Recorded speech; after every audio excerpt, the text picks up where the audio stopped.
जी अस्सलाम वालेकुम स्टूडेंट्स, आपको बेटा आवाज़ आ रही है?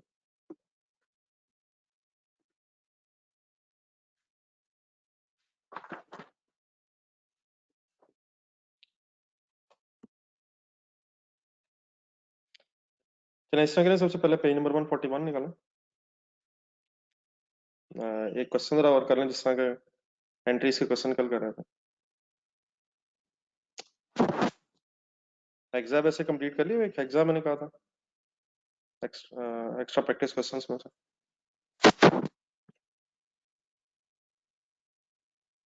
चलें क्वेश्चन नंबर 3 जरा ढूंढें यार, पेज नंबर 141।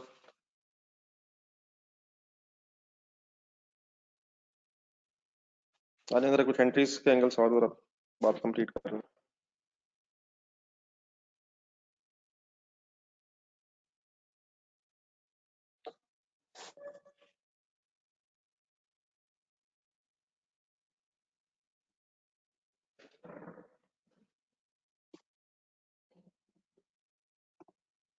जी बेटा, question number 3 are I limited. चलें स्टार्ट करें पढ़ना जरा।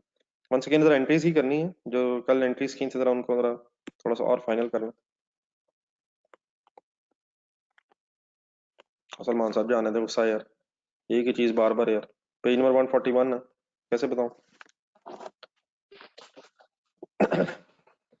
RI Limited is engaged in the manufacturing of spare parts for industrial machines. थोड़ा सा जरा टफ हो गए comparatively. RIL receives bulk orders. Bulk orders का मतलब होता है इकट्ठे orders from its customers and follows job order costing. Simply means, मैंने कल से आपसे कहा था कि जो काम, जॉब मीन सिंपली काम, और जो कामों के ऑर्डर मिलते हैं उनकी कॉस्टिंग हो रही है, उनकी कॉस्ट कैलकुलेट हो रही है, material labour overheads. Following data pertains to two jobs which was started in the month of February. आपने भी मंथ ऑफ February के एंगल से वर्किंग करनी है, and therefore started in the month of February means इनका फिर brought down नहीं होगा। क्या ख्याल है? Started in the month of February, brought down कब होगा? जब ये किसी प्रीवियस पीरियड में स्टार्ट हुए हो और फिर नेक्स्ट पीरियड में कंप्लीट हो। Size of the job order units 5400 units and 3600 units. Labor hours used, labor rate per hour. Each unit of both jobs require 24 kgs of raw material S40. अब 24 kgs each unit requires, ठीक है। अब S40 जो यहाँ है, ये simply एक raw material का नाम होगा। क्या ख्याल है? पढ़ें जरा sentence. Each unit of both jobs, दोनों जॉब्स का एक यूनिट जो है उसे 24 kgs रिक्वायर्ड है, और रॉ मटेरियल कौन सा है? कोई S40 लिखा हुआ है, and the purchase price of S40 was 30 पर kg। तो यहाँ से अगर हम चाहें तो जरा कैलकुलेट कर सकते हैं कि अगर फॉर एग्जांपल जॉब F1 और F2 नाम रखे हुए, 5400 यूनिट्स हैं और 3600 यूनिट्स हैं, तो ईच यूनिट रिक्वायर्स 24 kgs। तो 24 kgs से मल्टीप्लाई करके क्वांटिटी आ सकती है, और फिर उसकी एक परचेज प्राइस दी हुई है। ठीक है, बाकी डेफिनेटली भी सोचते हैं कि इसको कैसे काउंट फॉर करना है, क्या क्या निकल सकता है। नेक्स्ट वो कहते हैं inventory of S40 raw material. Inventory of S40 at the beginning and end of the period was 2940,000 and 1740,000 respectively. तो ओपनिंग क्लोजिंग इन्वेंट्री दी हुई है। पॉइंट ए से शायद अगर हम कोशिश करेंगे तो रॉ मटेरियल जो इस्तेमाल होना है, यूज जो होना है, वो शायद निकल आएगा, और फिर ओपनिंग क्लोजिंग इन्वेंट्री की बेस पे अगर लेजर सोचा जाए रॉ मटेरियल का, तो परचेजेस तक शायद पहुंचा जा सकता है। ठीक है, देखें जरा पहले ए और बी को जरा इकट्ठा। हम डाटा रेडिली अवेलेबल नहीं है, लेकिन कुछ रिवर्स वर्किंग्स करके चीजें ढूंढी जा सकती हैं। ओपनिंग क्लोजिंग रॉ मटेरियल है ये प्लीज S40। ठीक है, हो सकता है। देन उसके बाद नंबर सी है, वेजेस वर पेड ऑन 28 फरवरी। फरवरी के महीने की वेजेस जो हैं 28 तारीख को पे हो रही हैं। इसी भी एंट्री सोचेंगे फिर पेमेंट हो रही है। फिर income tax withheld from the wages amounted to rupees 500,000 which was deposited treasury government के पास जमा करवाना इन द फॉलोइंग मंथ। ठीक है, तो ये इनकम टैक्स विदहेल्ड की स्टोरी है, ये भी फिर मैं आपको थोड़ा सा इसका आइडिया दूंगा। आवाज ठीक है मेरी? एक मिनट बताइएगा।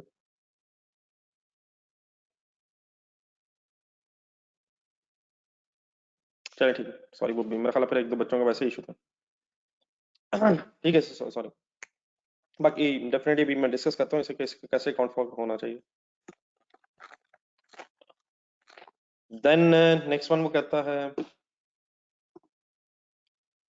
Job F01। अब ये कल भी इस तरह का एक पॉइंट आया था, आराम से कंसंट्रेशन से पढ़ें। F01 was in process at the month end। F1 तो अभी इन प्रोसेस है, इसका मतलब जो भी इसमें है वो भी फिनिश गुड्स में ट्रांसफर नहीं हुआ, बन रही है अभी। at the end of the month, closing work in process। However, job F02 was completed during the month of February and finished goods were sent to the warehouse। Work in process credit and शायद finish goods debit, यहाँ तक अगर सोचा है ware house में पहुंच गई and send भेज दी during delivery to customer. Then कल आया था शायद कि वेयर हाउस भेजते हुए कोई रास्ते में कोई प्रॉब्लम आया था, transfer to the ware house.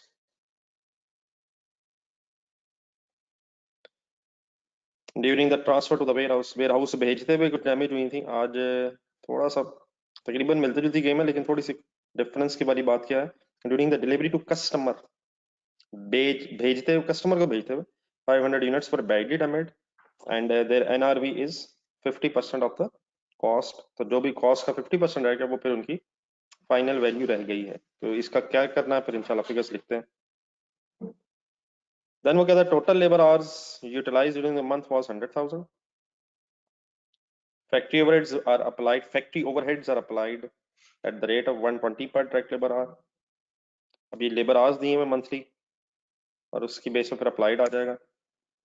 Under over applied factory overheads are charge to the cost of sales at the end of the month. Sorry, cost of sales में चार्ज करना जो भी अंडर ओवर अप्लाइड होगा। तो factory overheads का एक ledger सोचेंगे। Total actual factory overheads amounting to rupees 11 million, out of which 40% are fixed. अब फैक्ट्री ओवरहेड्स का जिक्र कर रहा है, उसमें से 40% अगर फिक्स है तो ऑब्वियसली 60% वेरिएबल है। अब इसको जरा दो तीन डिफरेंट एंगल से में से सुन लीजिएगा जरा। फैक्ट्री ओवरहेड्स में फिक्स और वेरिएबल दोनों होते हैं, ठीक है।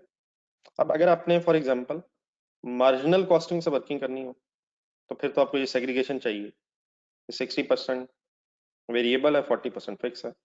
अब्जॉर्प्शन कॉस्टिंग से अगर वर्किंग करनी हो तो फिर अगर वेरिएंस एनालिसिस करना हो, वेरिएंस एनालिसिस में उसमें वेरिएबल और फिक्स हमें अलग अलग चाहिए होता है वैसे वेरिएंस एनालिसिस में वेरिएबल फिक्स्ड, तो यहाँ से ब्रेकअप बन जाएगा। लेकिन बेटा अगर हमने फॉर एग्जांपल एंट्रीज करनी है, हमने सिंपली अगर एंट्रीज लिखनी है तो ये टोटल हमें एक्चुअल गिवन है। अब चाहे फिक्स्ड है या वेरिएबल है, फैक्ट्री ओवरहेड्स की डेबिट साइड पे ही आना है अगर ये एक्चुअल है तो। इसको जरा एक मिनट जरा सोचना। डेफिनेटली अगर हम चाहें ब्रेकअप कर सकते हैं, लेकिन मतलब अगर फिक्स्ड है, कोई रेंट है, कोई डेप्रिसिएशन है, कोई इंश्योरेंस है, कोई परमानेंट एम्प्लॉयज की सैलरी है, या कोई यूटिलिटी बिल्स हैं वेरिएबल, या फ्यूल चार्जेस हैं, आना इन्होंने फैक्ट्री ओवरहेड्स के डेबिट साइड पे ही है। तो शायद कोई ऐसा जरूरी नहीं है कि एंट्रीज करते हुए इसका कोई ब्रेकअप किया जाए। करना चाहे तो कर सकते हैं, लेकिन eight the end of the day आना दोनों ने एक्चुअल फिगर ने, एक्चुअल फैक्ट्री ओवरहेड्स ने फैक्ट्री ओवरहेड्स के लेजर में डेबिट साइड पे ही आना है। क्या ख्याल है, एंट्रीज के एंगल से क्या सोचा जाए? तो ब्रेकअप कर लेना कोई गलत भी नहीं है, लेकिन अगर ब्रेकअप ना भी किया जाए तो शायद फैक्ट्री ओवरहेड्स टोटल डेबिट किए जा सकते हैं। हाँ, वेरिएंस एनालिसिस में अगर आप वर्किंग कर रहे हो और आपने वेरिएंसेस निकालने तो वेरिएबल आपको शायद अलग चाहिए, प्रीफिक्स अलग चाहिए, एक्चुअल वेरिएंस अलग अलग डिसाइड का फाइनल करने के लिए। फिर मार्जिनल अब्जॉर्प्शन का की स्टोरी है वो डेफिनेटली वो भी आपको अलग फिगर्स चाहिए। लेकिन अगर हम एंट्रीज कर रहे हैं एक्चुअल है तो एक्चुअल फैक्ट्री ओवरहेड्स ने डेबिट ही होना है, उसमें चाहे फिक्स्ड एलिमेंट है या वेरिएबल एलिमेंट है। और अप्लाइड ने क्रेडिट होना है, डिफरेंस ने अंडर ओवर अप्लाइड बन जाना। तो ठीक है, बात पूरी समझ आ गई सारी लास्ट टाइम टेस्ट में, तो इसमें कंफ्यूजन वाली बात तो नहीं है। चलें ठीक है, फिर शुरू करते हैं। जो पढ़ा हमने आए उसकी बेस पे जो जो हम कर सकते हैं वो शुरू करें। पर अब कोशिश खुद से भी करें। अब ये चीज़ें डेफिनेटली अल्लाह का शुक्र है तो बहुत कुछ आपको आपको आइडिया हो चुका है, तो इस तरह की चीज़ें कोशिश करें हम कि खुद से जहन में फाइनल की जा सके। पढ़ें, सीक्वेंस में चलते हैं। एक हेडिंग बना लें, कंपनी नाम का नाम लिख लें, general entries.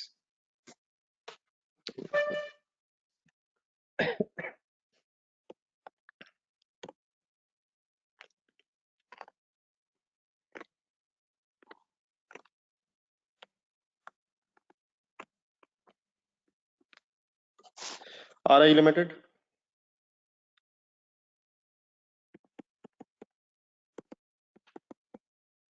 General entries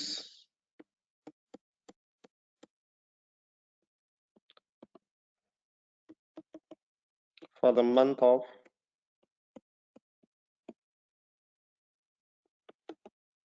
February 2018।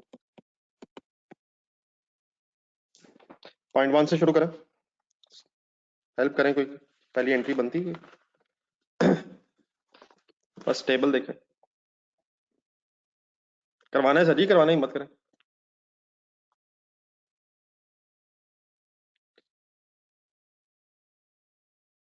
Start में तो डेफिनेटली यूनिट्स चाहिए हमें, लेकिन यूनिट से अगर आगे चलें तो इन दोनों लाइंस को यूज किया जा सकता है। लेकिन ये जो लेबर आवर्स यूज हैं ये जॉब्स के एंगल से हैं, जॉब्स तो प्रोसेसेस के एंगल से हैं। तो बनाए जरा entry, work in process debit F1, job F1,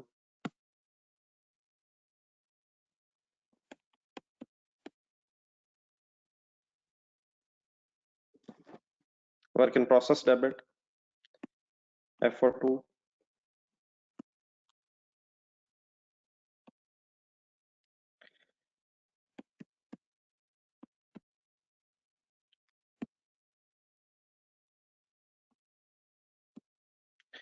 figure कैसे आ जाएगी? अब देख लो, मेरा डेटा जो है वो रुपीज में लग रहा है, तो 27,500 इंटू 360,000 में कर ले 1000 में।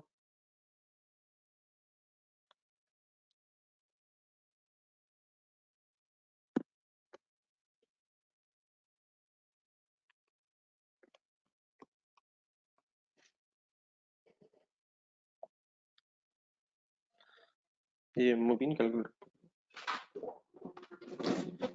27,500 इंटू 360 एंड 21,600 इंटू 400।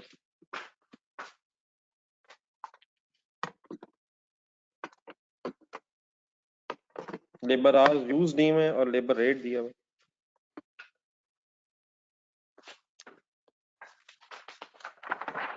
ठीक सॉल्व करते हैं। 9900 थाउजेंड्स में लिख रहा हूँ, और 2592, सॉरी 8640 क्या क्रेडिट हो जाएगा? फैक्ट्री ओवरहेड्स क्रेडिट हो जाएंगे।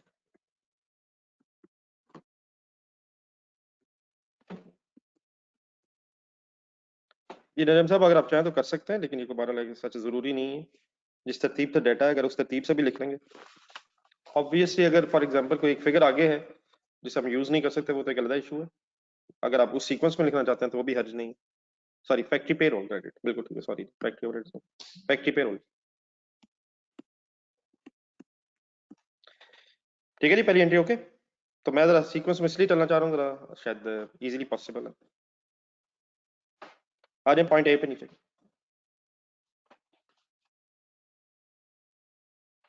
Each unit of both jobs require 24 kgs of raw material S40। कोशिश की जा सकती है सर ये भी। कैसे? एंट्री क्या बनेगी पहले तो ये सोच लें जरा। Each unit of both jobs require 24 kgs raw material. नहीं बेटा, वो तो जब परचेज करेंगे तब आएगा, तो ये परचेज नहीं है शायद। Each unit of both jobs require, पहले यहाँ से क्या निकल आएगा, यहाँ से ये निकल आएगा कि कितने केजीज इस्तेमाल हुए हैं, ठीक है। और डेफिनेटली फिर वो बी पॉइंट देख के ओपनिंग क्लोजिंग इन्वेंट्री से हमारे पास अगर हम लेजर सोच रहे हैं तो परचेज की परचेज भी निकलेगी, फिर उसकी एंट्री कर लेंगे। तो यहाँ से शायद पॉइंट ए से हम पहले ये फाइंड आउट कर सकते हैं कि कितने केजीज ने कंज्यूम होना, ठीक है। मसलन कैसे,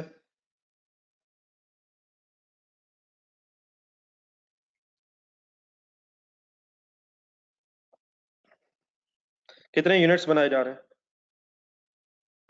5400, देखो जरा डेटा, 5400 यूनिट्स बनाए जा रहे हैं किसके, F1 के।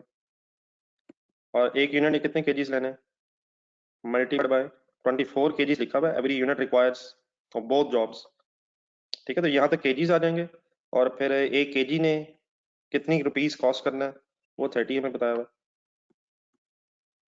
ठीक है। इसी तरह वर्क इन प्रोसेस जो FO2 है, उसके यूनिट्स कितने हैं, 3400, 3400 इंटू 24 क्या है, करना चाहिए था। each unit of both jobs each unit of both jobs require, ठीक है। तो 24 से मल्टीप्लाई करके उसकी क्वांटिटी रिस्पेक्टिवली आ जाएगी, और 30 रुपीज पर केजी रेट दी।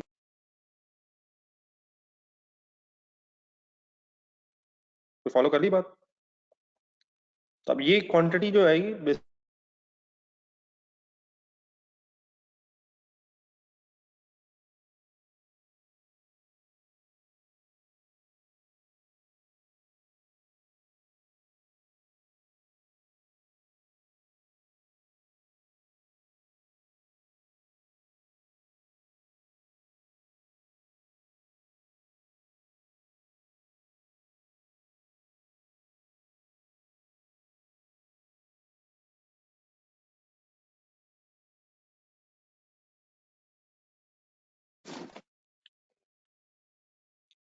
ठीक है जी, एंट्री सॉरी समझ आ गई, सॉरी बीच में आवाज की प्रॉब्लम आई थी। अब इसमें ठीक है आवाज, नहीं ये सारी बात क्लियर होगी, वर्किंग कैसे मैंने की है, फिर ये कंज्यूम्ड क्यों है, कोई इशू तो नहीं फाइनल रह गया। चलो फाइनल करें फिर एंट्री, 3888 और देन 2592, और इन दोनों का प्लस करें तो टोटल हो जाएगा 6480। कर लें, कंप्लीट कर लें, दोबारा पढ़ लें, सेंटेंस भी पढ़ लें। हमें ये बताया हुआ कि हर यूनिट ने कितने केजीस लेने हैं, और फिर साथ ही ये भी बताया हुआ कि एक केजी ने कितने रुपीस का आना है। तो यहाँ से हम फाइंड आउट कर सकते हैं कि हमारे जो जॉब चल रही है हमारी, तो इन जॉब्स पे कितना मटेरियल लगना है, ठीक है।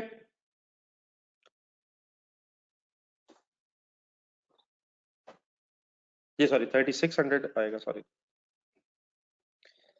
सॉरी क्वांटिटी है, सॉरी जॉब्स के यूनिट्स हैं 3600, बाकी फिगर जरा मैं चेक करना, फिगर में नहीं मसला, 3600 इंटू 24 इंटू 30, ठीक है। सॉरी ये मुनीब साहब आप क्वांटिटी सही नहीं ले रहे, क्वांटिटी मेरे साथ आपने ये 3600 लेनी है, सॉरी मैंने 3400 ले लिया जी। ओके जी प्लीज चलो आगे। देन सर इसके बाद फिर नेक्स्ट सेंटेंस जरा देख लें, और ये मुझे बता दें ओपनिंग क्लोजिंग जो स्टॉक्स दिए हैं इनकी एंट्री करनी कहीं, ओपनिंग क्लोजिंग स्टॉक्स की एंट्री तो नहीं है। तो ओपनिंग क्लोजिंग स्टॉक्स तो एज सच अवेलेबल हमें है, ट्रांजैक्शंस की हमने एंट्रीज करनी है, ईच ट्रांजैक्शन। लेकिन यहाँ से अब हम ये कर सकते हैं कि हमारे पास कंज्यूम्ड आ गया हुआ, ये जो अभी एंट्री हमने की है, तो इसकी बेस पे अब हम ओपनिंग क्लोजिंग रॉ मटेरियल को कंसीडर करके एक छोटी सी वर्किंग बना लें, दो तीन लाइनें रखें, उसके नीचे छोटी सी वर्किंग कर लें। रॉ मटेरियल अकाउंट बनाएं,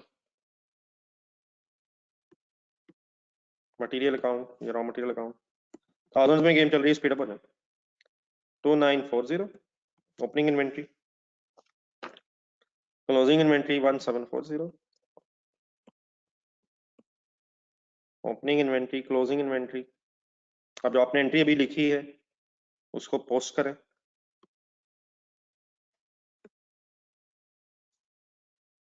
work in process F1 F2 दो रेफरेंसेस आ सकते हैं ऑपोजिट हेड्स के।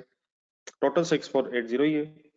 38882592 जो हो रहा है ये क्लियर होना चाहिए, बाकी तो डेफिनेटली फिगर्स अभी आ जाएंगे। तो बैलेंसिंग फिगर काइंडली निकालना है कि अगर 3888 और 25926480 मिला के कंज्यूम हुआ है और अपनी क्लोजिंग स्टॉक्स ये हैं, तो हमारे पास फिर क्वांटिटी परचेज आ सकती है 5 to 8, सॉरी क्वांटिटी परचेज नहीं, सॉरी रुपीज है, सॉरी सारे। तो 5280 रुपीज आ जाएंगे परचेजेस के। देन इसकी एंट्री बना लें। मटेरियल डेबिट या रॉ मटेरियल कहना है 5280। अब इंफॉर्मेशन नहीं है कि पेमेंट हो गई है या नहीं मटेरियल के एंगल से, तो पेएबल लिख, पेएबल या क्रेडिटर्स या कैश, ठीक है।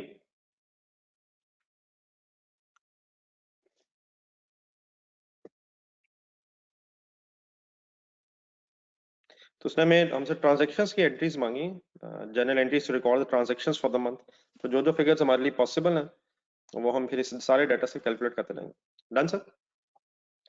मैंने जरा मिटाना है ताकि मैं जरा क्वेश्चन इधर क्वेश्चन के साथ ही सॉल्व कर सकूं, तो जरा मुझे बता दीजिएगा, नोट कर लिया हुआ।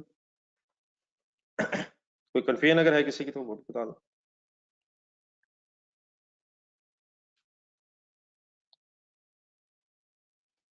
इन दिनों में मैं जरा चाहता है कि एक दो दिन जरा आप अपने जो पिछली चीजें हैं वो जरा फाइनल करना है, और मैं कोई आसान सी चीज जरा बीच में रख लूं।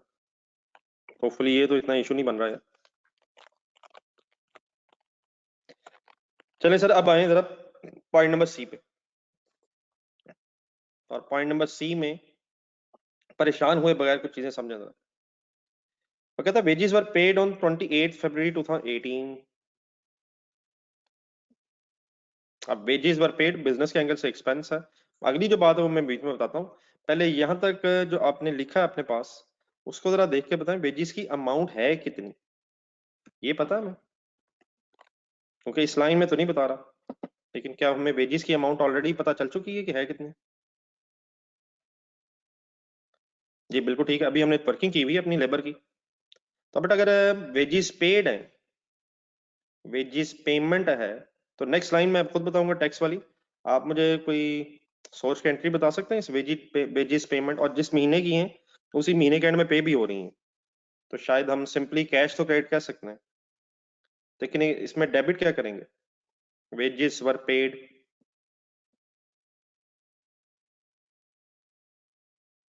अच्छा चलें ठीक है, चलें फिर रुक के सोचते हैं, ठीक है। दो तीन डिफरेंट ओपिनियंस मेरे सामने आ गए हैं, तो एक मिनट बात सुनिएगा पूरी। अब इसके बेटा दो तरीके हो सकते हैं।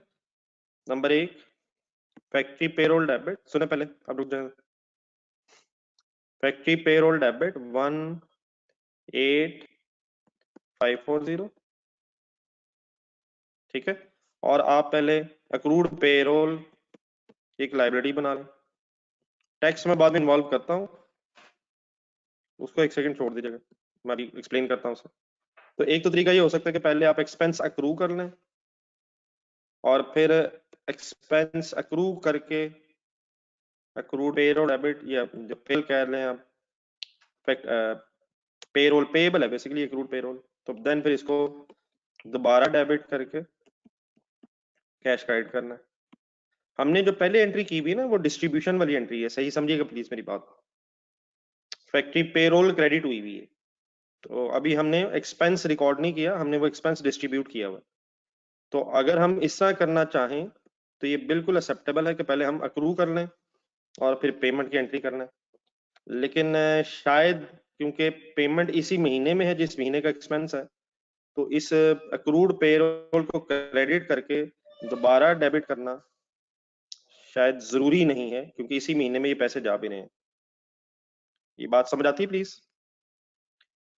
लेकिन सिर्फ ये कहना कि पेएबल डेबिट करके हम कैश क्रेडिट करते हैं, ये इसलिए मुनासिब नहीं है क्योंकि पेएबल पहले बनेगा भी तो। जिन हजरात ने ये कहा है कि अक्रूड पेरोल डेबिट, वो बात आपकी बिल्कुल ठीक है, लेकिन अक्रूड पेरोल डेबिट करने से पहले अक्रूड पेरोल क्रेडिट भी तो होनी चाहिए। तो जिन हजरात ने अक्रूड पेरोल डेबिट या एप्पल डेबिट का, आपकी बात गलत नहीं है, लेकिन फिर आपकी बात में पूरी बात, आपकी बात इस तरह कंप्लीट होनी चाहिए कि 2 एंड करें, पेरोल रिकॉर्ड भी करें और फिर उस अक्रूड पेरोल को डेबिट करके कैश पे करें। ठीक है, लेकिन ऑल्टरनेटिवली क्या किया जा सकता है कि अक्रूड पेरोल का वर्ड यूज ही ना करें, क्योंकि जिस पीरियड का खर्चा है उसी पीरियड में पे भी हो रहा है। बात हर एंगल से क्लियर है? पहले ये बता दें मुझे।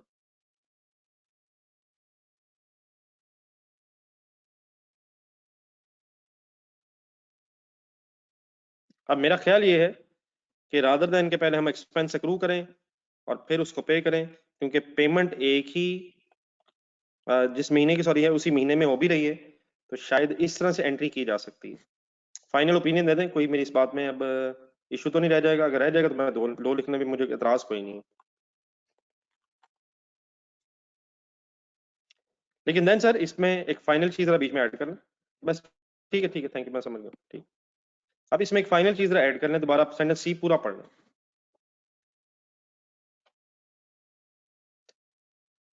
wages were paid on 28 February 2018, लेकिन आगे एक सेंटेंस लिखा हुआ, income tax withheld from wages amounting rupees 500,000 which would be deposited in government treasury, government के खजाने में treasury, in the following month। अब ये बड़ा इसका कॉन्सेप्ट ये होता है कि कंपनीज ने जो लोग टैक्स पढ़ रहे होंगे वो तो शायद इजीली इस बात को समझ जाएंगे, लेकिन जो हज़ार टैक्स नहीं भी पढ़ रहे, बस वो इतनी सी मेरी बात ध्यान में रख लीजिएगा कि कंपनीज की एक ऑब्लिगेशन है कि वो अपने एम्प्लॉइज को सैलरी देते हुए उनकी सैलरी पे जितना टैक्स बनता है वो उन्होंने, कंपनी वालों ने अपने एम्प्लॉय की सैलरी में से काट के फिर गवर्नमेंट को देना होता है। मतलब मेरी इस बात का ये है, जरा एक मिनट कैलकुलेटर पकड़िए। 18540 है टोटल सैलरी, लेकिन ये सारे पैसे जो एम्प्लॉयज के हैं ये एज इट इज फिर आप एम्प्लॉयज को नहीं दिए जाएंगे।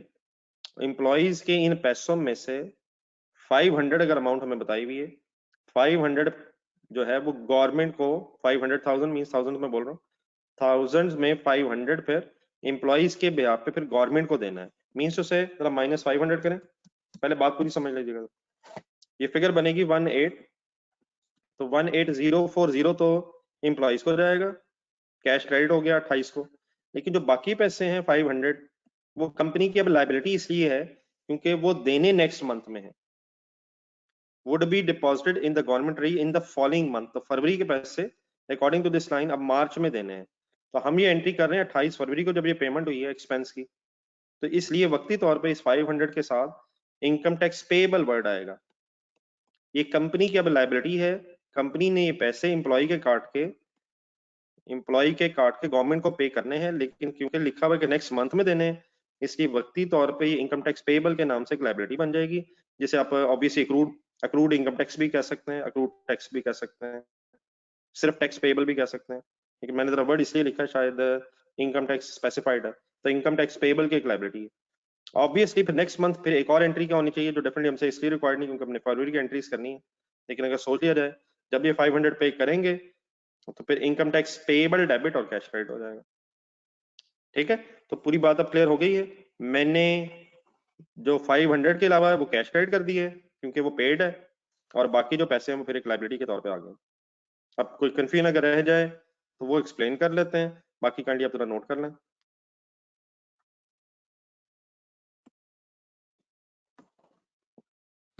तो एक्सपेंस है कंपनी का 18,540, लेकिन उसमें से पेड है 18,040, और बाकी जो पैसे हैं वो गवर्नमेंट को देने हैं, लेकिन दिए नहीं है, नेक्स्ट मंथ में देने हैं। तो टेम्परेरी तौर पे फिर वो इनकम टैक्स पेएबल के नाम से एक कंपनी की लाइबिलिटी आ जाएगी।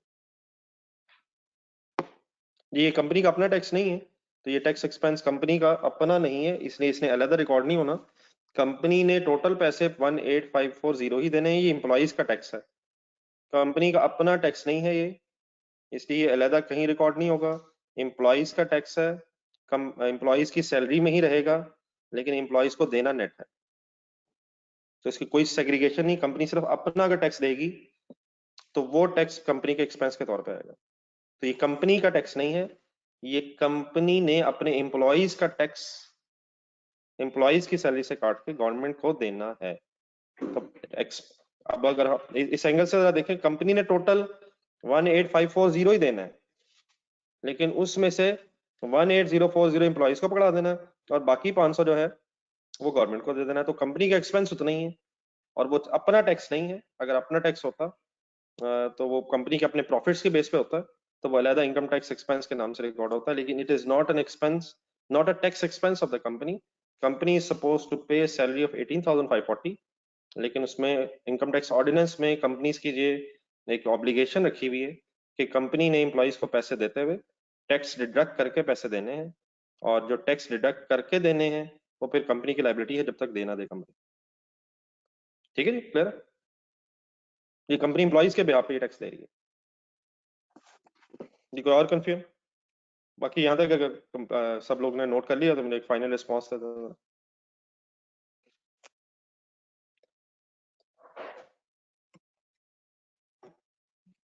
खासतौर पे वो हजरात जो टैक्स नहीं पढ़ रहे, बाकी जो लोग टैक्स पढ़ रहे हैं उन्होंने तो शायद ये सैलरी वगैरह में कुछ बातें सुनी हो, सही जो टैक्स से रिलेटेड है। जिन लोगों ने टैक्स नहीं भी पढ़ा हुआ वो जरा अगर रिस्पॉन्स दे दें कि मेरी बात सही तरह समझ आ गई है नहीं।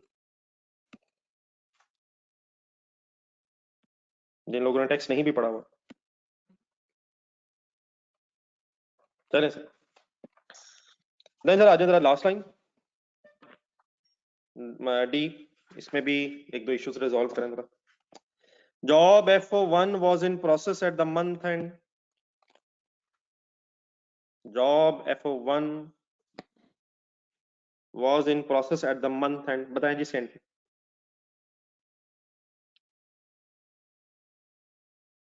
Job F01 is in process at the month end। जी जी, इसकी क्या एंट्री करेंगे?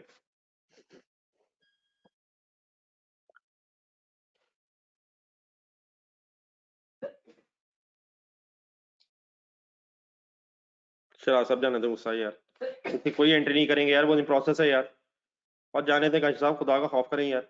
और इन प्रोसेस है, इन प्रोसेस है तो बस सीडी बन जाएगा जितना खर्चा है। तो इसकी क्या एंट्री करनी है अगर इन प्रोसेस है जॉब? एंट्री कब करेंगे? जब वो कंप्लीट होगी, ट्रांसफर होगी। ठीक है, तो job F01 please in process है तो इसका कुछ नहीं है। अब आ जाए दूसरी पे तरफ। However, job F02 was completed during the month of February and finished goods were sent to warehouse during delivery to customer। अब यहां जरा रुक के अगर हम सोचें तो शायद गुड्स, अगला सेंटेंस भी आप पढ़ लें, वेयर हाउस तक सही पहुंची हैं। देख लें जरा, क्या वेयर हाउस तक गुड्स सही पहुंची हैं? और फिर ड्यूरिंग डिलीवरी टू कस्टमर, जब चीजें कस्टमर को भेजी गई हैं तब शायद बीच में कुछ डैमेज हुई हैं। तो फिलहाल हमेशा सिंपली बस ये एंट्री सोचनी है, finish goods debit and work in process credit, completed हुई, ट्रांसफर हो गई वेयर हाउस में। तो इसका कैसे पता चल सकता है कि कितनी रुपीस से ये एंट्री होगी? एक जॉब F02 का लेजर बना लें।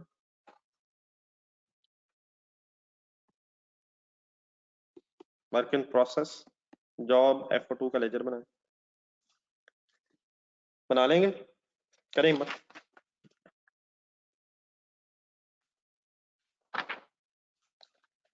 ढूंढने F01 में क्या क्या लगा, F02 में सॉरी, मटेरियल लगा, ब्रॉड डाउन नहीं है, इसी पीरियड में स्टार्ट हुए थे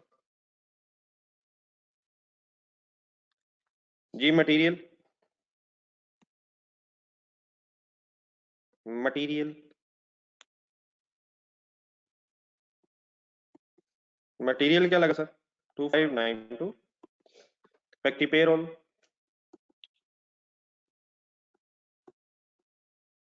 फैक्ट्री पेरोल F02 देख रहे हैं सर जी, F02 8640। ठीक है यहां तक। लेकिन अब आपको याद आना चाहिए, क्या कुछ मिसिंग तो नहीं है अभी? क्या कुछ मिसिंग तो नहीं अभी रह गया? जी बिल्कुल ठीक है, अप्लाइड मिसिंग रह गया, तो इसका मतलब फिर ये हुआ कि अप्लाइड का डाटा है तो नीचे ही, लेकिन हमें इसी वक्त अप्लाइड वाली एंट्री भी करनी पड़ेगी। तो पहले अप्लाइड की एंट्री करनी पड़ेगी, फिर ही शायद एंट्री कंप्लीट हो सकती है।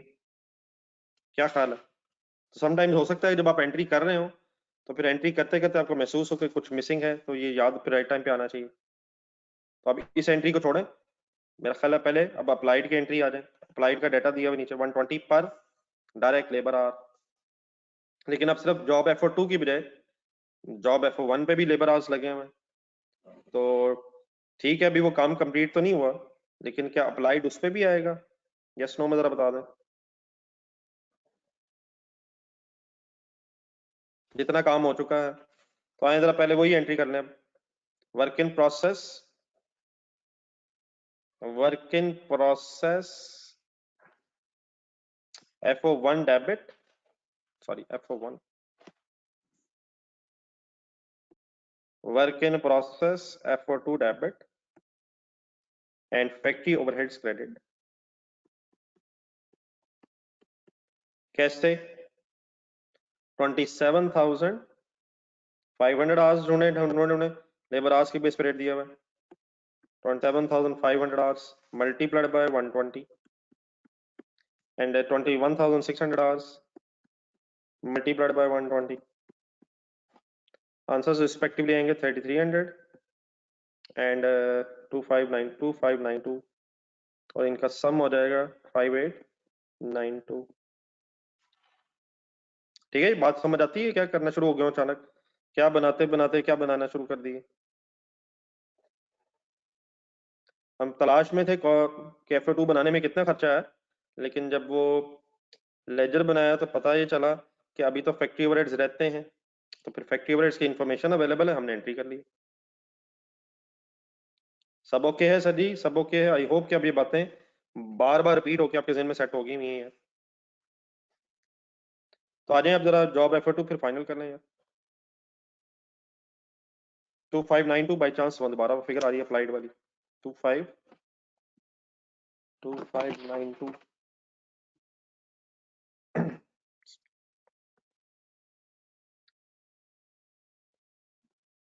देन ये जॉब कंप्लीट है F2 जो है, तो इसका फिर ऑब्वियसली CD नहीं होगा, ये कंप्लीट है, तो इसकी बेटा बैलेंसिंग फिगर यार आ जाएगी 13824 think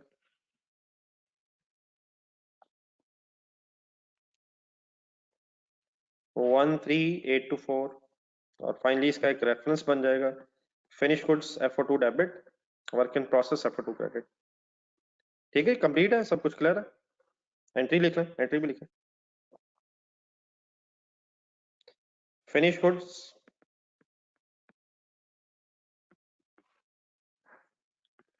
F2 debit and work in process F2 credit by rupees 13,824।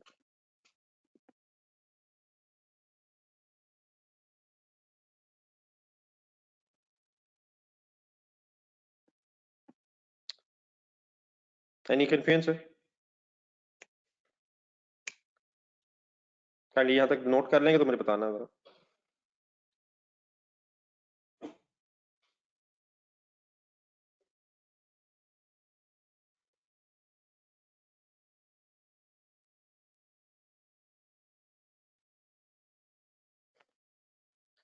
यहाँ तक काइंडली सारे रिस्पॉन्ड कर देना।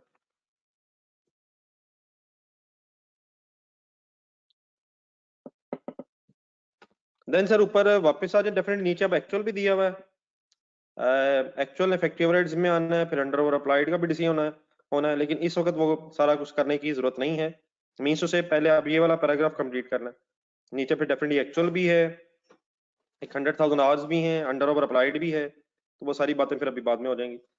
हम कोशिश कर रहे थे कि सीक्वेंस में चलें, तो पॉइंट डी में हमें पता ये चला था कि F1 अभी इन प्रोसेस में है, तो वो तो फिर क्लोजिंग वर्क इन प्रोसेस है, उसका जितना भी मटेरियल लेबर ओवरहेड्स का खर्चा है। F2 कंप्लीटेड है, उसकी हमने एंट्री कर ली है, लेकिन F2 कंप्लीटेड होने के बाद फिर जब कस्टमर को डिलीवर हुई है तो 500 यूनिट्स उसके भी डैमेज हो गए हैं। तो ये वाली बात मैं चाहूंगा जो कल हुई थी वो आज वाले इस कॉन्टेक्स्ट में जरा दोबारा फाइनल हो जाए पहले, ठीक है? रेडी?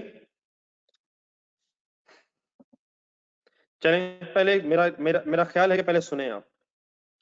अब during trans delivery to customer means क्या ये गुड्स बेची गई हैं? डिलीवरी टू कस्टमर, क्या फिर ये गुड्स अब बेच भी दी गई हैं?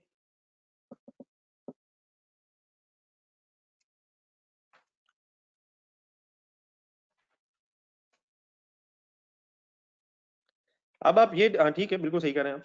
डिलीवरी टू कस्टमर, चीजें कब बिक जाती हैं? जब रिस्क एंड रिवॉर्ड्स ट्रांसफर हो जाते हैं। नॉर्मल सिचुएशन में risk and rewards are transfer जब गुड्स डिलीवर हो रही हैं। पहले वेयर हाउस पहुंची थी, अब डिलीवर हो रही हैं। तो डेफिनेटली बेटा एक एंट्री तो मैंने कल भी आपसे रिक्वेस्ट की थी, जहन में जरूर रखा करें चाहे उसका डाटा है या नहीं। एक तो एंट्री अब सेल वाली होगी, लेकिन वंस अगेन मेरा ख्याल है डाटा देखें, सेल अमाउंट एज सच नहीं है, ना ही कोई मार्कअप मार्जिन की इंफॉर्मेशन है। तो मैं बार बार आपको बता इसलिए रहा हूँ कि बातें जहन में जरूर रखनी है, और इन्फॉर्मेशन है तो ठीक है, अगर इन्फॉर्मेशन नहीं है तो स्किप तो कर सकते हैं आप। इन्फॉर्मेशन है तो फिर तो लिखनी है, अगर नहीं है तो चाहे ना भी लिखें, लेकिन मेरा ख्याल है जहन में रखना जरूरी है। लेकिन क्या फिनिश गुड्स वाली एंट्री की इंफॉर्मेशन और उसका डाटा अवेलेबल है?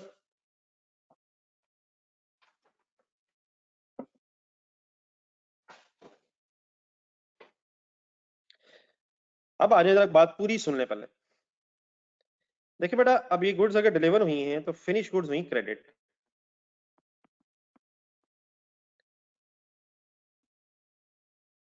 गई कितनी? Looks like during delivery to customer 500 units. लग यही रहा है कि सारी गुड्स डिलीवर हुई हैं। देखें जरा, बताएं कितनी को गुड्स डिलीवर हुई हैं?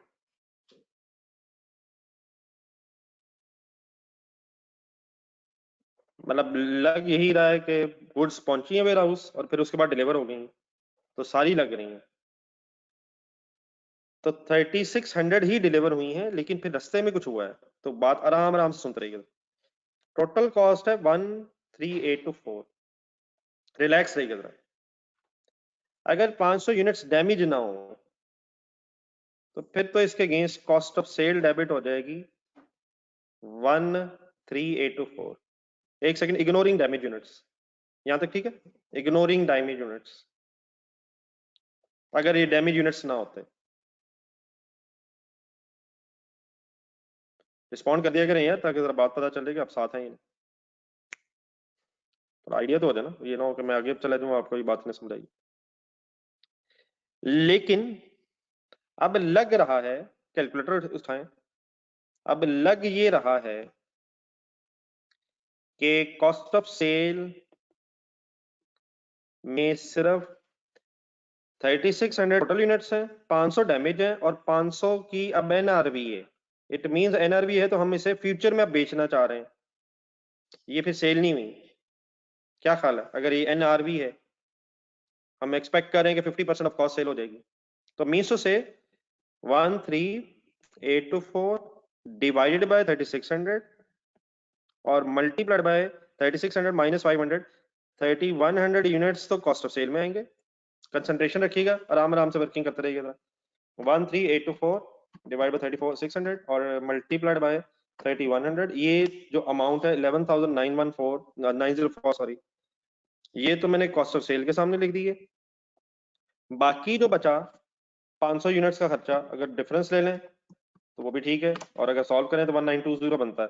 लेकिन 1920 ऐसे ही बन सकता है 813824 डिवाइडेड बाय 3600 और 500 से अगर मल्टीप्लाई करें तो 1920 है। ये 1920 तक पता चला।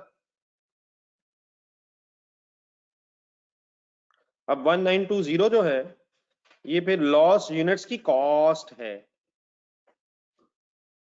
लेकिन आखिरी अब सेंटेंस में लिखा हुआ है एनआरवी 50% ऑफ द कॉस्ट।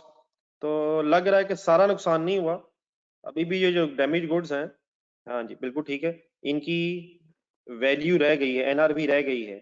तो अब डैमेज जो फिनिश गुड्स हैं ये फिर हमारे स्टॉक में अब हाफ प्राइस पे आनी चाहिए, हाफ।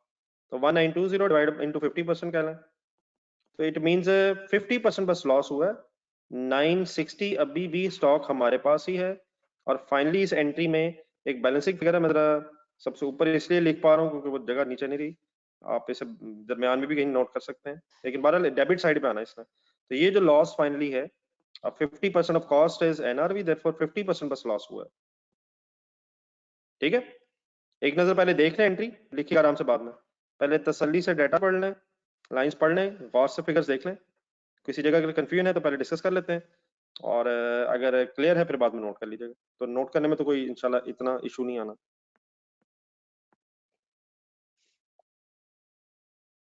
ठीक है, तो ये एनआरवी का जो लॉस है, मतलब ये डैमेज होने की वजह से लॉस है, ये फिर प्रॉफिट लॉस में आ जाएगा।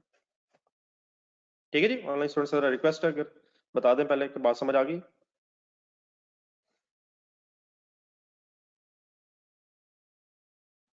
चले फिर नोट करके मुझे फाइनली बता दें।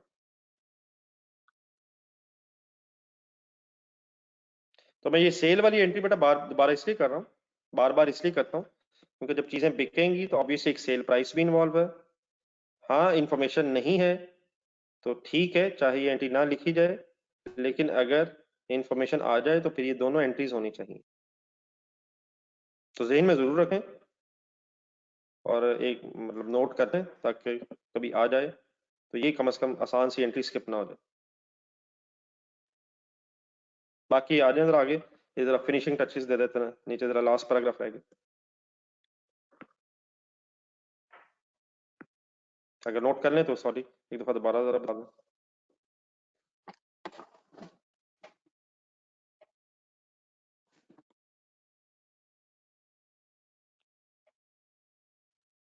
ये ठीक है, मैंने ये नहीं कहा कि अगर लिख रहे हैं तो, अगर लिख लिया तो बता दें, मुझे आइडिया जब हो जाएगा तो मैं इंशाल्लाह कर चलता हूँ।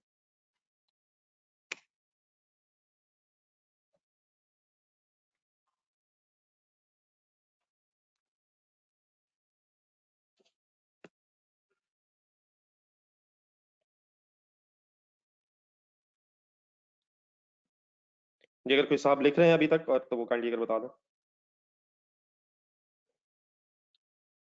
नहीं बस ठीक है, जिन्होंने लिख लिया वो रहने दें, अगर कोई लिख रहा है तो बस ठीक है, ठीक है, ठीक है, जिन्होंने लिख लिया उनसे नहीं पूछ रहा, अगर कोई रह गया है तो वो बता दें।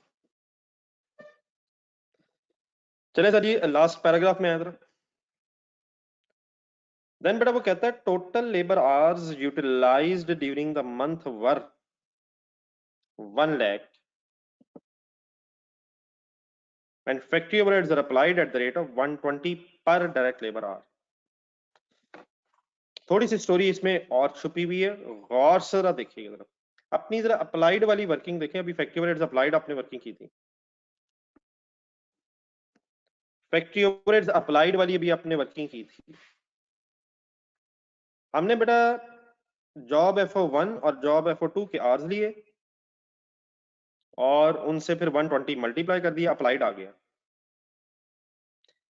लेकिन अगर आप कैलकुलेटर एक सेकंड पकड़ें, 27,500 और प्लस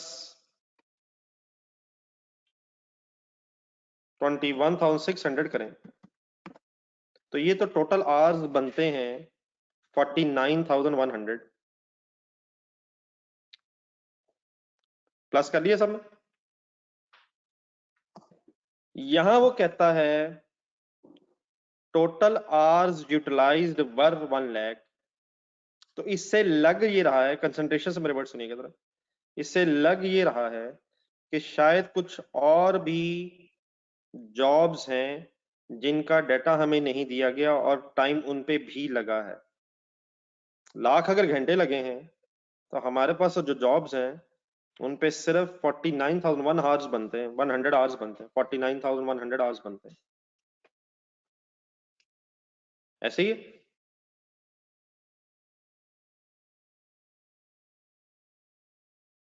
अब मेरी इस बात की सिग्निफिकेंस क्या है, मतलब ये ऐसी बात मैंने क्यों बीच में की है, हमें अब क्या जरूरत है कि हम उन जॉब्स के बारे में भी कुछ सोचें इन आवर्स के एंगल से। नेक्स्ट लाइन में जरा, नेक्स्ट ये लिखा हुआ है कि अंडर ओवर अप्लाइड की एक तो बात है, लेकिन लास्ट सेंटेंस एक एक्चुअल बेटा फैक्ट्री ओवरहेड्स दी है उसने, एक total actual factory overheads 11 million.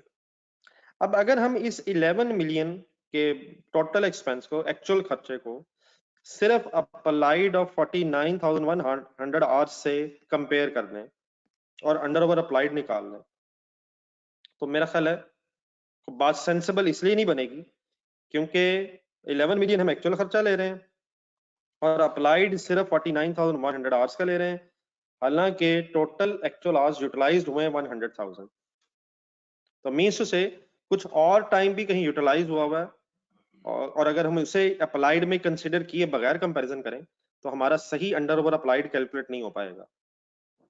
ये बात को समझ आती है?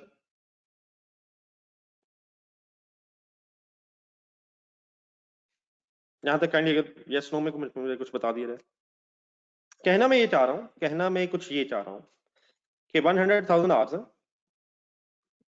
उसमें से हम 49,100 आवर्स पे based on the two jobs F1 and F2 applied charge कर चुके हैं।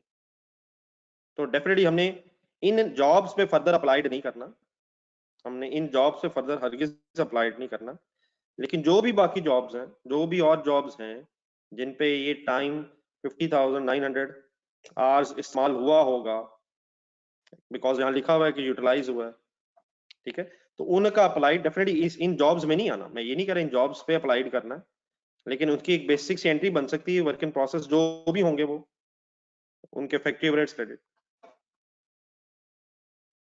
ठीक है, ठीक है सर।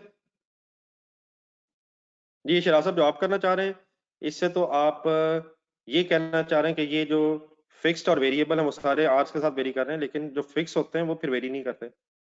तो मीन्स से बात फिर ये बनी, यहाँ मैं मतलब मेरी फाइनल बात ये है कि हम 49,100 आवर्स पे तो अप्लाइड चार्ज कर चुके हैं, लेकिन जो बाकी आवर्स हैं 50,900 उनको मल्टीप्लाइड बाय 120 करके फिर हमारे पास जो फिगर आएगी ये फिर 49,100 की अप्लाइड की में प्लस होकर टोटल बन जाएगी। In other words total 1 lakh पे अप्लाइड होना चाहिए, क्योंकि टोटल लेबर आवर्स जो इस महीने में यूटिलाइज हुए 100,000 है, उनमें से हम 49,100 आवर्स पे अप्लाइड कर चुके हैं अपनी इस वर्किंग में, तो जो जॉब्स की हमें इन्फॉर्मेशन दी हुई थी। तो अगर मैं 59,900 इंटू 120 करूँ, जस्ट एक मिनट एक वर्किंग कीजिएगा, 50,900 एक फिगर जरा सामने आ जाए इंटू 120, तो ये अप्रोक्सीमेटली आंसर हमारा बन जाएगा थाउजेंड्स में 6108।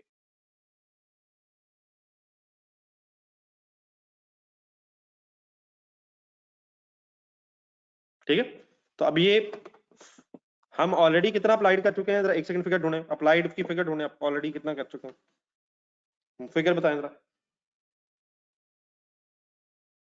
जी। 5829, तो ये जो फिगर अब आई है 6108 प्लस जो पहले फिगर आई थी 5892, इनको प्लस करें तो ये वो जो 12 मिलियन बनेगा, और ये वो 12 मिलियन क्या है, सिंपली 100,000 इंटू 120। ठीक है, बात मेरी क्लियर होगी। तो अब हम डेफिनेटली दोबारा 100,000 इंटू 120 करके डबल एंट्री नहीं करेंगे, इस तरह से वो डबलिंग हो जाएगी। इन्हीं 100,000 आवर्स जो इस महीने में इस्तेमाल हुए हैं उनमें से हम 49,100 पे तो ऑलरेडी अप्लाई कर चुके हैं, तो हमें दोबारा 100,000 पे अप्लाई नहीं करना। हाँ डेफिनेटली टोटल 100,000 पे अप्लाई होना है, तो उसका तरीका क्या होगा कि आप रिमेनिंग आवर्स कैलकुलेट कर लें, रिमेनिंग आवर्स जो यूटिलाइज्ड हैं उन्हें कैलकुलेट करना है, रिमेनिंग आवर्स यूटिलाइज्ड, और उनकी बेस पे एक दोबारा डबल एंट्री बना लें। ठीक है, बात क्लियर होगी कुछ? मीन्स से वर्क इन प्रोसेस डेबिट, अब हमें ये नहीं पता ये कौन से जॉब्स हैं, उनकी हमें रिस्पेक्टिवली ज़्यादा इंफॉर्मेशन नहीं है, तो work in process debit and factory overheads credit by 6108, ताकि हमारे पास टोटल अप्लाइड आ जाए इस महीने का, और फिर हम इस महीने के टोटल एक्चुअल से उसको कंपेयर कर सकें। ठीक है जी, क्लियर?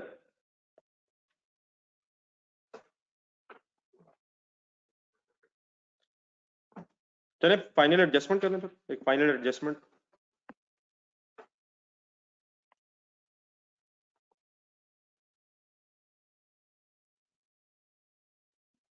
फैक्ट्री ओवरहेड्स का लेजर बनाए, मेरी हमेशा सजेशन ये रहेगी कि फैक्ट्री ओवरहेड्स का लेजर बना के अंडर ओवर अप्लाइड की फाइनल एडजस्टमेंट की जाए। तो इसमें अब डेबिट साइड पे 11 मिलियन आना है, अगर आपने इसको 60-40 करना है मुझे हरगिज एतराज नहीं है, लेकिन प्लीज वो एक्चुअल हैं, फिक्स्ड हैं या वेरिएबल हैं, रेंट है, इंश्योरेंस है, यूटिलिटी बिल्स हैं, जो भी हैं उन्होंने डेबिट साइड पे आना है, फैक्ट्री एक्सपेंसेस रेफरेंस आ जाएगा। आप ब्रेकअप करके लिखना चाहें बिल्कुल ठीक है, लेकिन प्लीज फैक्ट्री ओवरहेड्स का एक्चुअल जो है वो डेबिट साइड पे आएगा। और अप्लाइड अब हमने 2 एंट्रीज करनी है, तो बेहतर ये है कि हम उन 2 एंट्रीज का अलग अलग इफेक्ट ही पोस्ट करें। वर्क इन प्रोसेस, बल्कि अब उसमें रेफरेंसेस भी देख लें सारे। FO1 work in process, FO2, और फिर फाइनली ये जो वर्क इन प्रोसेस की अब हमने एंट्री की जिसका हमें जॉब नेम नहीं पता, तो उसमें 6108 यहाँ से ये आ गया। FO1 का था 3300 शायद, 2598 2592, तो फाइनल एक एडजस्टमेंट कर।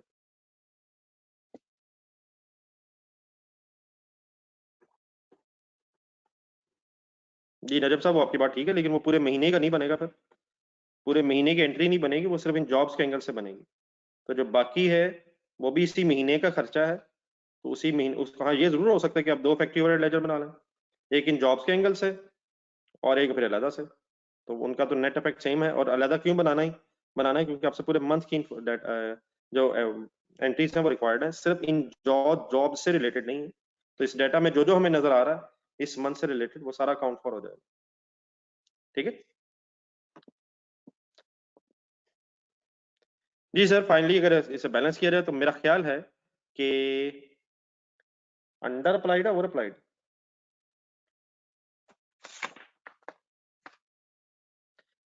ओवर अप्लाइड हो गया शायद, जाने दे सर।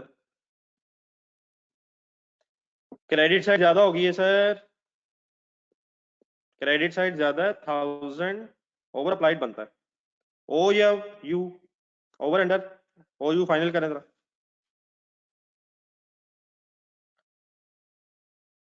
हाँ जी ओवर अप्लाइड है, 12,000 है यार, क्रेडिट साइड ज्यादा है, अप्लाइड ज्यादा है। तो 1000 की फिर अब कॉस्ट ऑफ सेल में एडजस्टमेंट करनी, ये क्वेश्चन में कहा भी हुआ है ना, हो तो by default cost of sale ही है।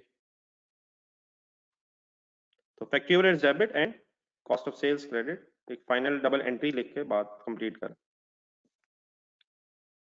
Factory overheads debit and cost of sales credit by ₹1000।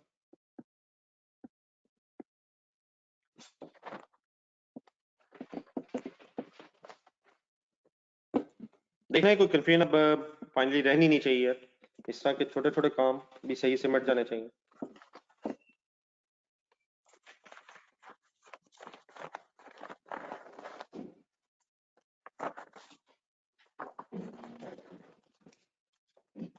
Note कर लेंगे तो मुझे जरा काइंडली बताना।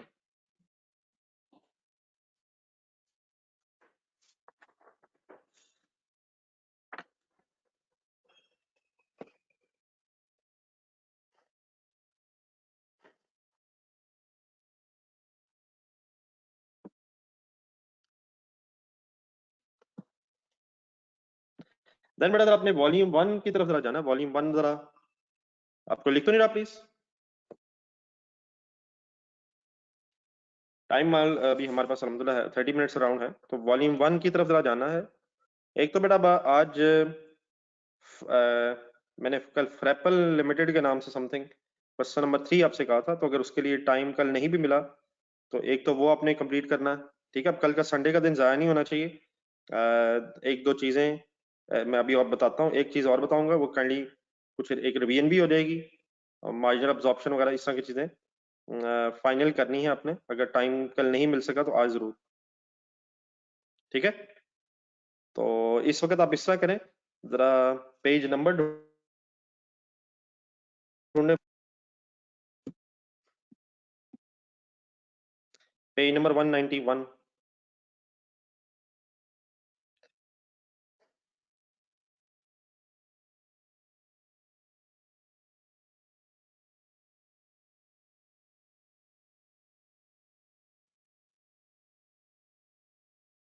जी जी वॉल्यूम 1 कर ली, एक सेकंड के लिए प्लीज वॉल्यूम 1 की तरफ आइए, वॉल्यूम 1 पेज नंबर 191। आपको बड़ा क्वेश्चन मिलेगा CCL के नाम से। ये वाला जो क्वेश्चन है ये कुछ अर्सा पहले पेज नंबर 184 पे जरा जाएं।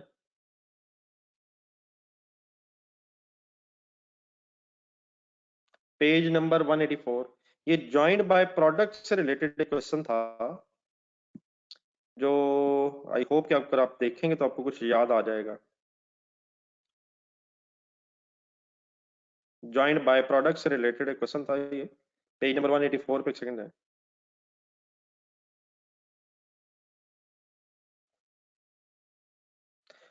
उसमें एक रिक्वायरमेंट थी, product wise income statement for the year ended 31 अगस्त 2019। तो ये जॉइंट बाय प्रोडक्ट के एंगल से फिर हमने एक इनकम स्टेटमेंट बनाई थी, मेरे सामने भी कुछ डाटा आ रहा है जिसकी बेस पे शायद हमने वर्किंग कंप्लीट की थी। ठीक है जी। तो जॉइंट बाय प्रोडक्ट के एंगल से ये क्वेश्चन था। ये सेम क्वेश्चन दोबारा पेज नंबर 191 पे आया। ये एग्जैक्टली सेम क्वेश्चन अभी आपके सामने दोबारा आया है, लेकिन अब हमने कुछ एक्स्ट्रा चीजें पढ़ ली हैं जिसकी वजह से जरा रिक्वायरमेंट में डिफरेंस है। तो काइंडली जरा पेज नंबर 191 पे आ जाएगा। ये वही क्वेश्चन है, सेम डाटा है, सेम डाटा है, डिफरेंस क्या है? रिक्वायरमेंट पड़ेगी।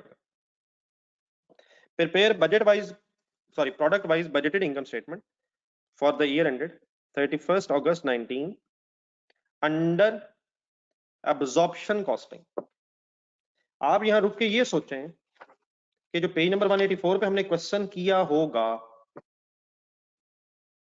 उसमें मेंशन तो नहीं था कि एब्जॉर्प्शन कॉस्टिंग या मार्जिनल कॉस्टिंग। तो जब कभी हमने वो किया होगा तो आपका क्या ख्याल है कि उस वक्त हमने ए कॉस्टिंग से किया होगा, एसी से किया होगा या एमसी से किया होगा?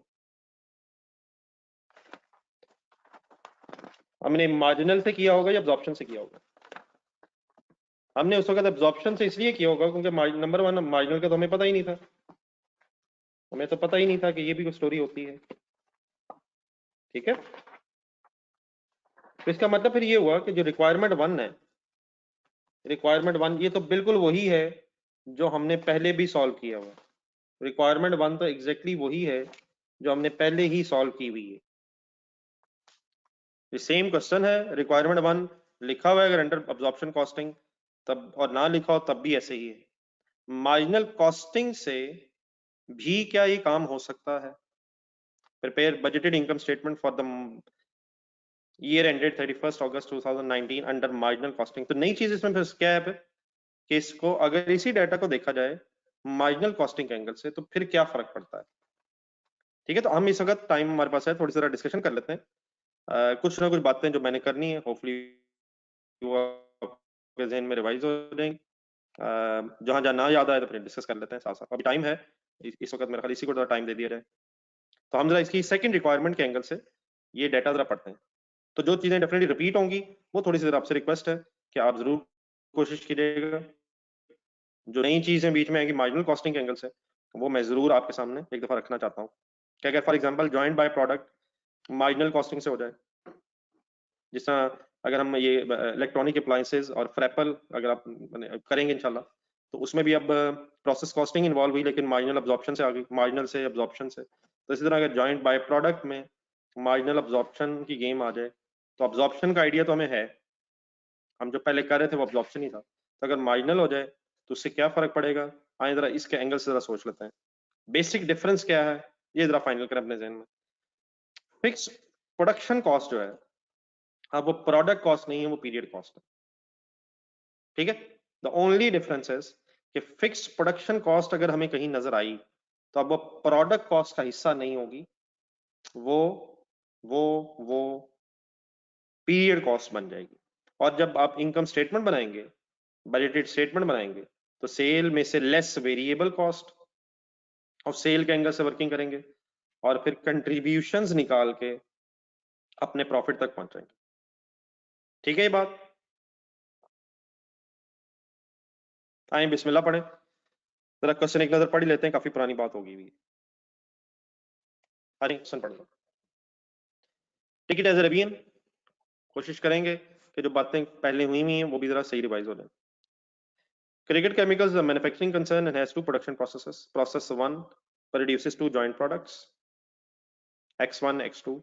Incidental to the production of joint products, it produces a byproduct known as Z.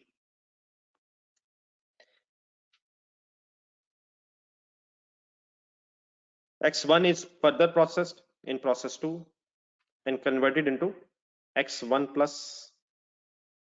Following information has been extracted from the budget for the year ended 31st August 19. Process wise budget details: direct material 500,000 liters process 1 में, conversion cost is sum of material, sorry, conversion cost labor overheads, लेकिन labor overheads में game है. Expected output ratio from process 1 and the budgeted selling prices are given. 55%, 40%, 5% selling prices given. Additional information, अब ये बातें बहुत दफा repeat हो चुकी हैं, सही फाइनल करने की कोशिश होनी चाहिए. Material is added at the beginning of the process and the company uses weighted average method for inventory valuation. अगर स्टॉक ओपनिंग स्टॉक आ गया तो ये moving the pen. Joint costs are allocated on the basis of NRV of joint products at the separate of point. दो methods हैं, sorry तीन है बल्कि. क्वांटिटी मेथड भी है, sale value at separate of भी है, एनआरवी मेथड है.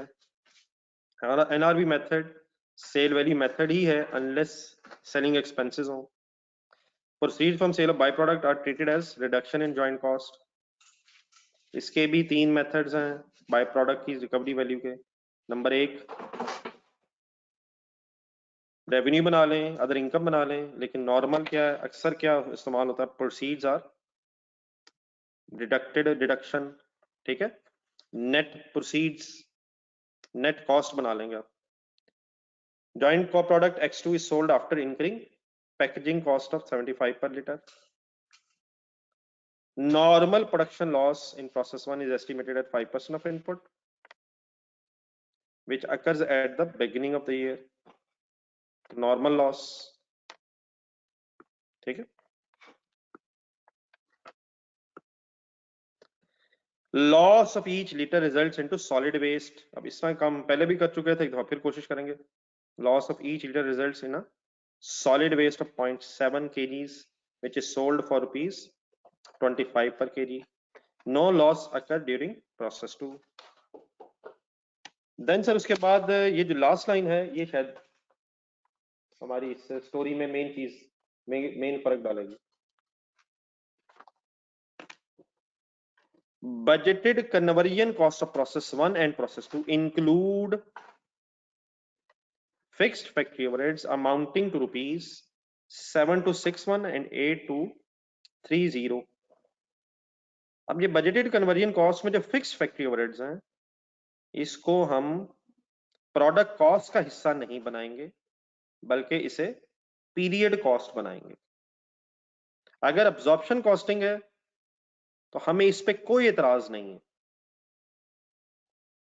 हमें इस पे कोई एतराज नहीं है कि कन्वर्जन कॉस्ट में फिक्स कॉस्ट शामिल है. लेकिन अगर मार्जिनल कॉस्टिंग है तो कन्वर्जन कॉस्ट में लेबर और वेरिएबल ओवरहेड्स होने चाहिए, लेकिन फिक्स फैक्ट्री ओवरहेड्स को फिर इसमें शामिल नहीं होना चाहिए. इसे अलहदा कंट्रीब्यूशन कैलकुलेट करके एक पीरियड कॉस्ट के तौर पे आना चाहिए. तो बजटेड कन्वर्जन कॉस्ट में इंक्लूड है, तो मार्जिनल कॉस्टिंग से जब वर्किंग करेंगे तो काइंडली फिर इसे एक्सक्लूड करेंगे. यहां तक ठीक है सर? अब आए, मेरा ख्याल है बेस्ट ये है कि सही तरह से टाइम अल्हम्दुलिल्लाह बच गया, और कुछ इस टाइम तो किया नहीं जा सकता. रादर देन वेस्टिंग इट, जल्दी से एक डायग्राम खुद से बनाएंगे जरा, take it as a revision practice. करें जरा हिम्मत, देखते हैं कि पुरानी बातें कुछ याद आती हैं नहीं.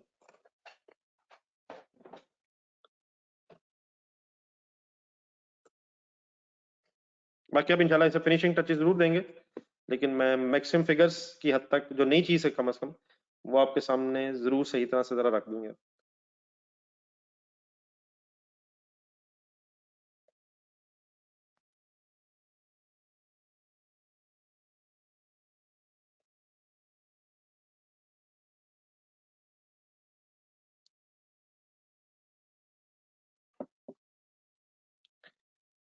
जी सर ठीक है, करते जाए। 500,000 लीटर्स। अब करें, कब करें? मैं जानबूझ के स्लो हूँ, मैं इसलिए स्लो स्लो कर रहा हूँ, प्लीज मेरे से पहले करें।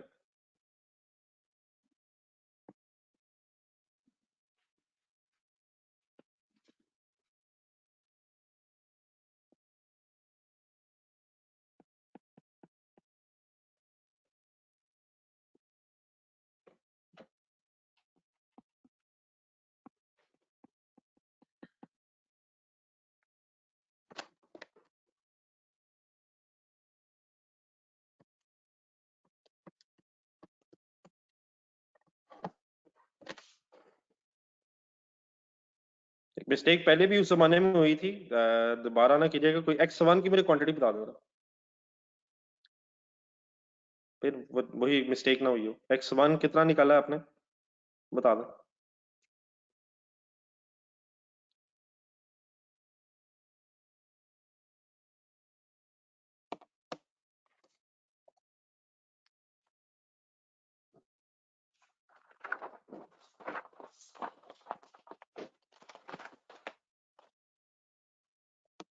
ये बिल्कुल ठीक है, ठीक है, रुके, ठीक हो गया।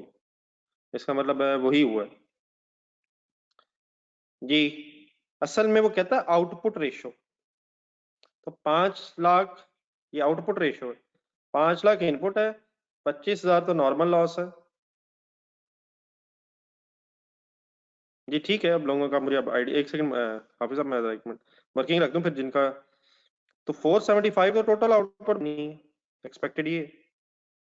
तो इसका फिर मल्टीप्लाइड बाय 55%। तो जिन हजरात का 26,000, बल्कि मेजोरिटी के साथ ठीक है यार, 26,000, सॉरी 261,250, ठीक है। तो दिन का ये ठीक है, लेकिन मेजोरिटी ने बताया ही नहीं है। आउटपुट रेशियो सर ये, वैसे सब आउटपुट रेशियो है, तो आउटपुट होनी कितनी है? अगर 5 लाख इनपुट है, 5% लॉस है, इनपुट का 5% तो लॉस है, तो आउटपुट निकलनी कितनी है? 475। उसमें से फिर 75, 55%, 40%, 5%। ठीक है, जिनका ठीक है वो रहने दें, वो करें आगे। अगर किसी का मसला है तो वो बस एक्सप्लेन कर ले मेरे साथ। जिन्होंने करिए वो आगे चलें, जल्दी से चलें, ज्यादा टाइम इस पे वेस्ट नहीं कर सकते, अब बड़े हो गए हम।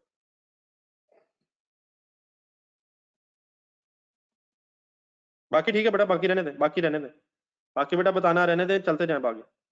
अगर एक हो गया तो बाकी तो आ जाएगा। बाकी फिर जो मेन चीज है वो अभी फाइनल कर लेते हैं।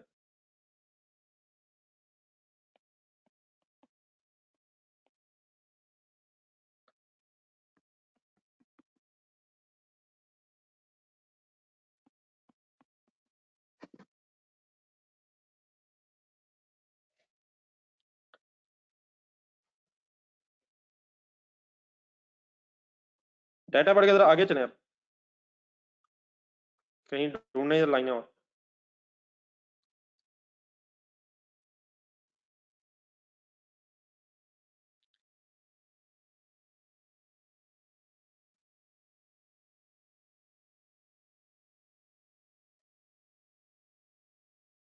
हमजा साहब कुछ बेटा ऐसे जल्दी करने की जरूरत नहीं है, रिलैक्स होकर करें। पता नहीं कैलकुलेटर पे जैसे करना चाह रहे हैं वो बाद में बता दीजिएगा। बाकी मेक द थिंग सिंपल, जिस तरह एक दफा कर ली है तो जल्दी हो गया मेरा ख्याल है। जो चीज असल समझने वाली वही है, आउटपुट रेशियो है। जी सर, X1 जो है उसने प्रोसेस 2 में जाना है, प्रोसेस 2 में। तो प्रोसेस 2 में जरा ढूंढिएगा, एक तो लॉस नहीं है। बाकी आते हैं रुपीस पे, आते हैं बाद में, रुपीस की तरफ आते हैं। रुपीस भाई एक कर लेते हैं, क्वांटिटीज पूरी कर लेते हैं। प्रोसेस 2 में जाना है इसने, ये प्रोसेस 1 था, प्रोसेस 2 में जाना है। प्रोसेस 2 में फिर लॉस नहीं है, इट मींस X1 प्लस फिर जितना है उतना ही बनना है।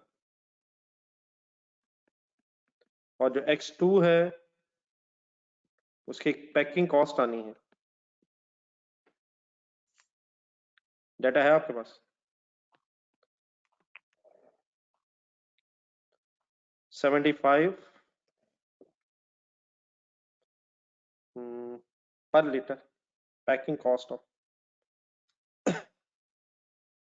तो ये सारी क्वांटिटी जो इस वक्त है ये तो लीटर्स में।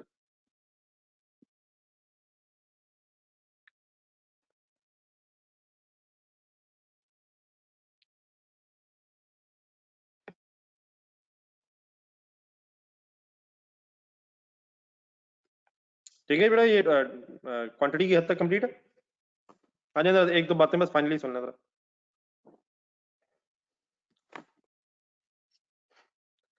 अब जरा कॉस्ट पूरी करें जरा। प्रोसेस 1 में कॉस्ट डायरेक्ट मटेरियल ढूंढे अपने पास से 98750।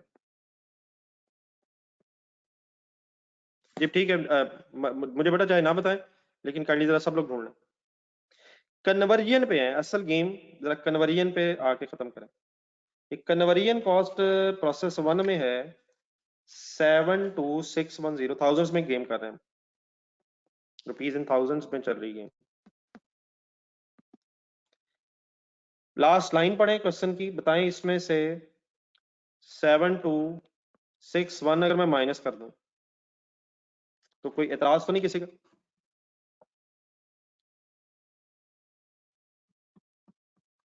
अच्छा, यहां से 7261 तो मैंने माइनस कर दी है, 7261 मैंने माइनस तो कर दी है। तो अब इसे आप कंसिडर कहां करेंगे? जब आप अपनी इनकम स्टेटमेंट बना रहे होंगे तो कंट्रीब्यूशन के नीचे कंसिडर करेंगे आप। ठीक है, मतलब इसे माइनस तो यहाँ कर दिया है, एज अ प्रोडक्ट कॉस्ट हमने निकाल दी है, लेकिन एज अ पीरियड कॉस्ट फिर आप अपनी स्टेटमेंट के एंड में लेंगे। ठीक हो गया यहाँ तक? ठीक हो गया यहाँ तक? टोटल कर लें।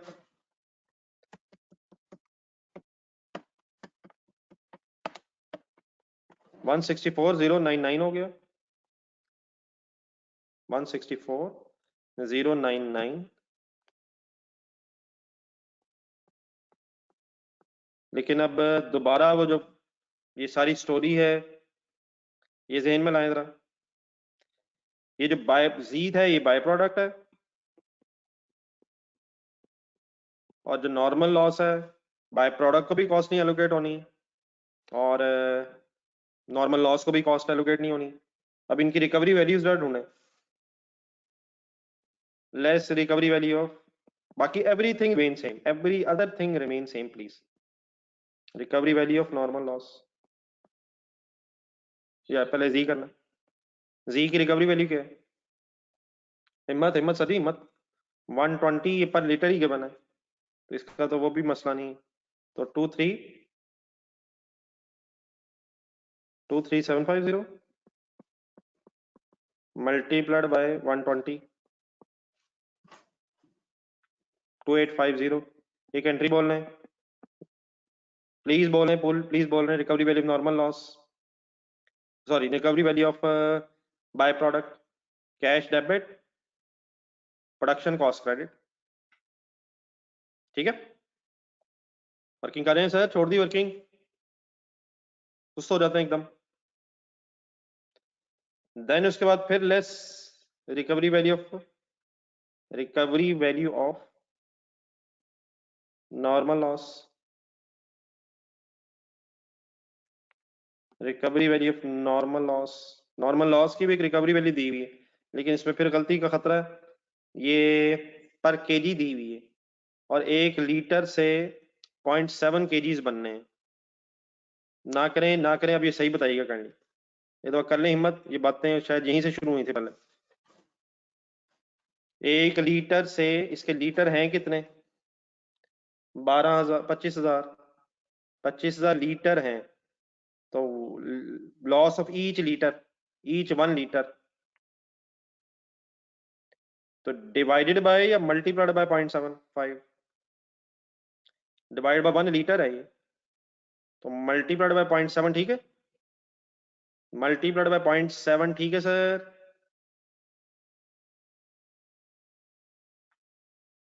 और मल्टीप्लाइड बाय 10।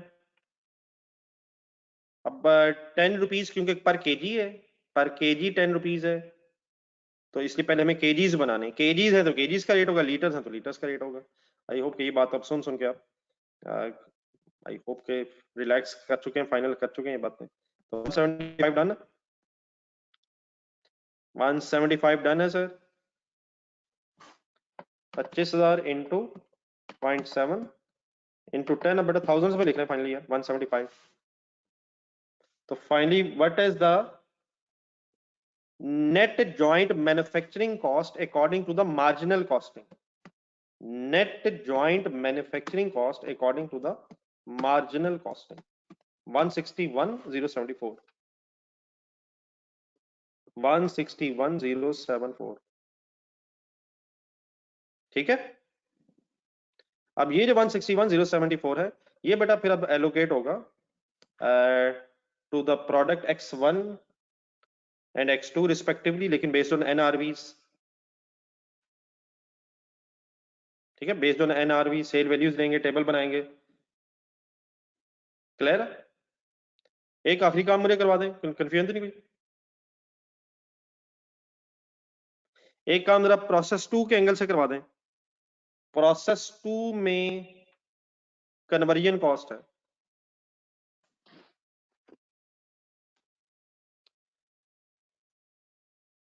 कन्वर्जन